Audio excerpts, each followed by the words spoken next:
जैसा कि अभी आपने बताया कि आपका जो निजी स्टेट बैंक का एटीएम और जो भी उनको, तो आप कैसे उन्हें दे दिए अपना एटीएम के साथ? क्योंकि अगर कुछ भी होता है, गलत करते तो फंसोगे आप। तो आपने कभी उनसे मांगा नहीं क्या एटीएम, और फिर देने का रीजन क्या था एटीएम? तो मैं आप सबको बताना चाहूँगा कि अभी सितंबर 2021 में अनीता सिंह और गुलाब जायसवाल जब अरेस्ट हुए थे, तो अरेस्ट होने के बाद जब वहाँ से बाहर निकले तो उस वक्त मैं भी इनके साथ था और मेरे साथ मेरे साथी मीडिया प्रभारी किशन कुमार जी भी थे। हम दोनों इनको लेके आए और जब ये दिल्ली आए थे तो इनके पास इनका अपना सामान कहा जाने वाला, प्रॉपर्टी कहा जाने वाला कुछ भी नहीं, यहाँ तक कि मोबाइल भी नहीं था, एटीएम भी नहीं था। और ये कहते सुनील मुझे किसी पे विश्वास नहीं है, इस वक्त मेरे विश्वसनीय तुम ही हो और अपना एटीएम मुझे दे दो, मुझे कुछ पैसे मंगवाने हैं और मैं तुम्हारे खाते में मंगवा लूँगा, जब मैं निकाल लूँगा तो मैं तुम्हारा एटीएम वापस कर दूँगा। तो मैंने इस विश्वास के साथ अपना एटीएम इनको दे दिया और जब इन्होंने अपना काम किया तो मैंने कई बार अपने एटीएम को मांग भी की, लेकिन उन्होंने मुझे नहीं दिया। कहते आज देता हूँ, कल देता हूँ, अब दे दूँगा, तब दे दूँगा। यहाँ तक कि इसके अलावा भी इन्होंने जो पैसे लिए उसी को लेने के लिए जब ये जेल से निकले 2022 में भी, तब भी मैं इनसे मांगने गया अपना एटीएम और अपने पैसों को, तो उसके लिए भी इन्होंने मेरे साथ कुछ गलत लोगों को अपने साथ रख के मार पिटाई करी और जान से मारने की मुझे और मेरे पूनम को धमकी, मेरी सिस्टर पूनम को धमकी भी दी।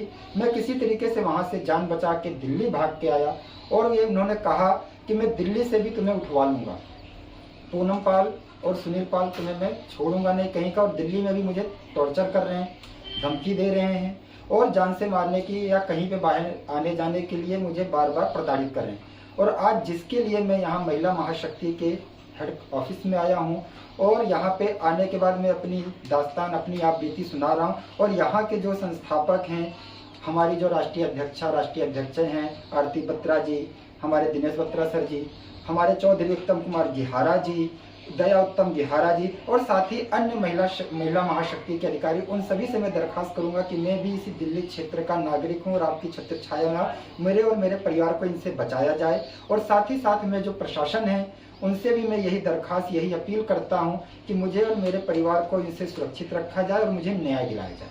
और मैं अपनी शिकायत आज आप सभी के सम्मुख रखता हूँ।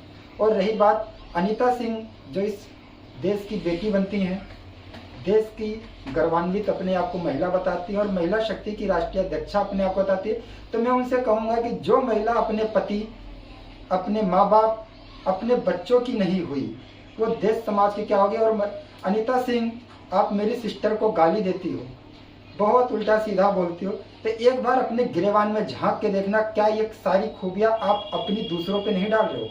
क्योंकि हमें आपने रखा था देश समाज का काम करने के लिए, महिलाओं को रखे। एक महिला होकर जब आप दूसरी महिला, दूसरी बहन बेटी की इज्जत नहीं कर सकती, तो इससे ज़्यादा गिरा हुआ इंसान मैं आपको नहीं समझ सकता। और आप खुद महिला हैं, अपने आप को खुद शर्म करो कि ये क्या बोल रहे हो और किसके बारे में बोल रहे हो। जी की कहानी और जुबानी, इन्होंने अपना जो इनके साथ हुआ, जो इनके साथ धोखेधड़ी इनके साथ किया, उन्होंने आज अपने हमारे सामने रखा और इन्होंने आग्रह किया कि इनको उस चीज से बचाया जाए। तो हमारे महिला महाशक्ति की तरफ से इनको पूरी सपोर्ट किया जाएगा और इनको आगे का जो भी मदद चाहिए हम लोग पूरी तरीके से इनको देंगे। बहुत बहुत धन्यवाद।